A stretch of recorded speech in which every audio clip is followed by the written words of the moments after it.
There are 800 species of wildlife in the oceans that the United Nations has documented are negatively impacted by plastic pollution. And that's plastic. It might fracture into billions or literally trillions of pieces of microplastic. The place to capture this plastic is before it gets into the ocean in the first instance. Getting that plastic out of rivers and out of our ocean matters. That's where we get insight to the problem and where the action begins. How do we turn off this tap of plastic pollution? The purpose of the Clean Currents Coalition is to empower 8 communities in 8 different countries to clean up rivers in their own backyards before it gets into the ocean in the first instance. Rivers are the arteries of our planet. We're the blue planet. We have to understand that. Rivers, oceans, we depend on them. It is better to stop plastics in the rivers than in the ocean, so it becomes easier to pick it up and also it comes cleaner. Another really important track of success is the data. Visualizing it through tableaus. What's in these rivers? What is recyclable? What isn't? It gives insight of the problem based on hard data, and it also opens up a space of sharing the experiences. Sometimes it's using artificial intelligence to turn that plastic pollution into data, pooling it into a common database, which will become the world's biggest database on plastic and rivers. And that is going to be powerful.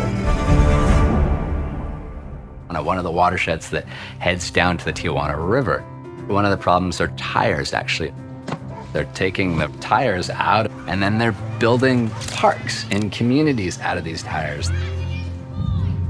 So one of the things that's really exciting in Kenya are the volume of plastic that they're collecting and the volume of people that are involved. They're working in a whole bunch of different schools, women's groups, communities that are adjacent to these rivers.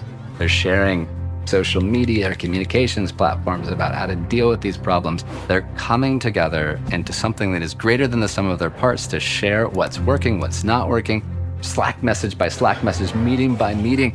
They are iteratively building a solution for this problem of plastic in rivers.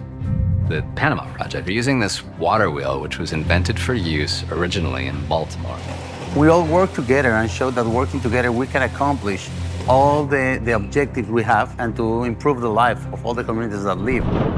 When it rains in Panama, it rains in Panama, which means that a tiny river becomes a gigantic river. And that means trying to figure out how to get a trash wheel that lives, survives, does its work in such a harsh and changeable environment is not easy. They're figuring it out.